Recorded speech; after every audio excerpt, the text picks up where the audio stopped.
folks. This is Higgy with lesson number 53, Ruach lesson number 53. Headed into our second year. Isn't that awesome?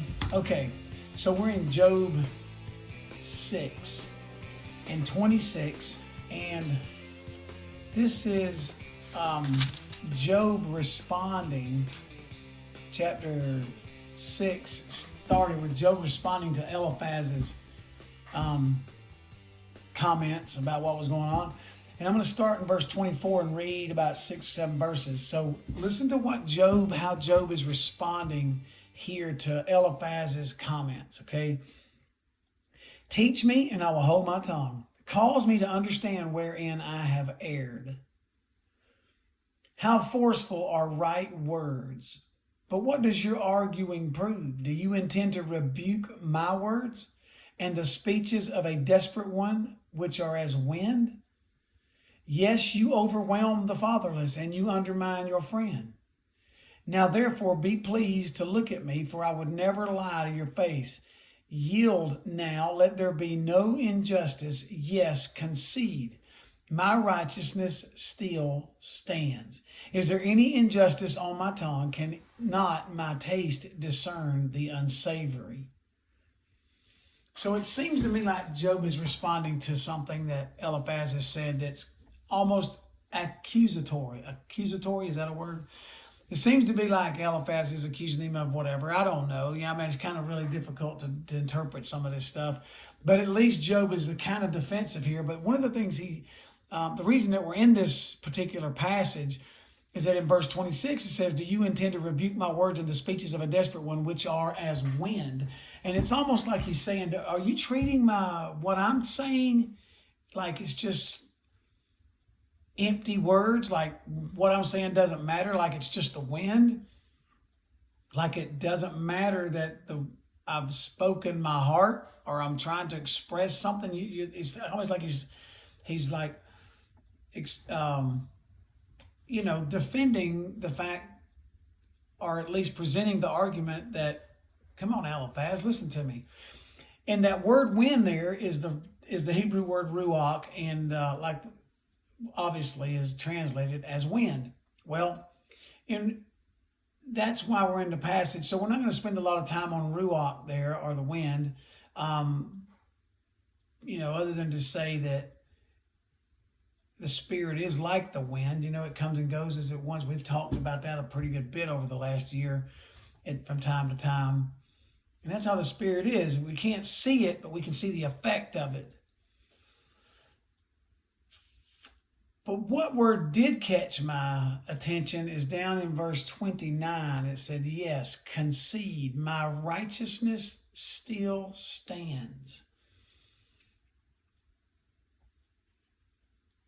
It's like Job to me is saying, look, man, I hear you, and we're trying to listen to each other here, and we're having this conversation, but at the end of the day, my righteousness still stands.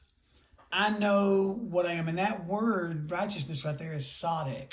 And when you look at that word tzaddik, it means right. It means, as a matter of fact, I'll just flip over there and read it to you. 664, Old Testament 664. And it says,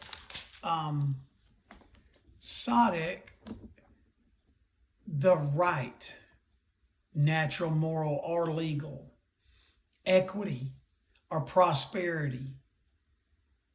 A masculine noun meaning a right relation to an ethical or legal standard. The Hebrew word occurs most often in the Psalms and Isaiah. The word is frequently connected with the term justice. Kings, judges, and other leaders were to execute their duties based on righteous standards. So we're talking about righteousness here. And here Job says, my righteousness still stands. And when you study that word a little deeper, a little farther, I've discovered that it seems to lend itself to the notion of a humble man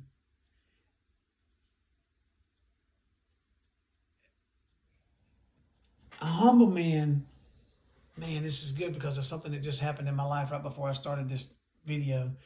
But a humble man finds himself at the door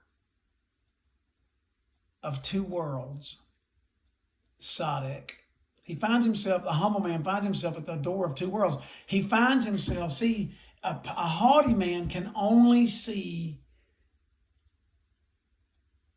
world from a haughty perspective, from a prideful and from a lifted up perspective, from an arrogant, self-centered perspective. But a broken, humble man can see both worlds. And it's such an opportunity. A broken man can see into both worlds. A haughty man cannot. And that's something to ponder.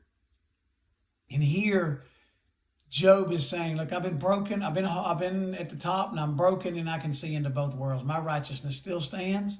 Doesn't matter to me what you're saying, what you're accusing, or however you're phrasing whatever Eliphaz is saying. He says, my righteousness still stands. I know where my heart is, and I know what I'm doing. I know who I'm serving. I know that I'm broken and that I am righteous in the Lord's eyes. The Lord, the one that I am following, the one that has created the universe, that God, I am subject to him. Well, that's a good word. I am his subject. Wow, think about that. I am his subject. That's another topic for another day. So, hey, we're going to end it right there, man. Yes, I hope that you're righteous. I hope that we understand righteousness. I hope we start grasping righteousness and understand that it's being broken, and then being able, because we're broken, to see into both worlds and have empathy for all people, haughty and broken people. Because if we're haughty, we can't have empathy for the broken because we don't know what that's like. The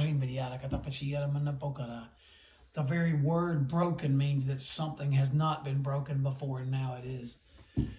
So, God is good. You're awesome. This is lesson number 53 on Ruach. And if you're interested in joining the Bible study, drop me a line. I'll drop you a link, and we'll see you tomorrow night, 7 o'clock. Yes, 7 o'clock Tuesday night. God is good, and you're awesome.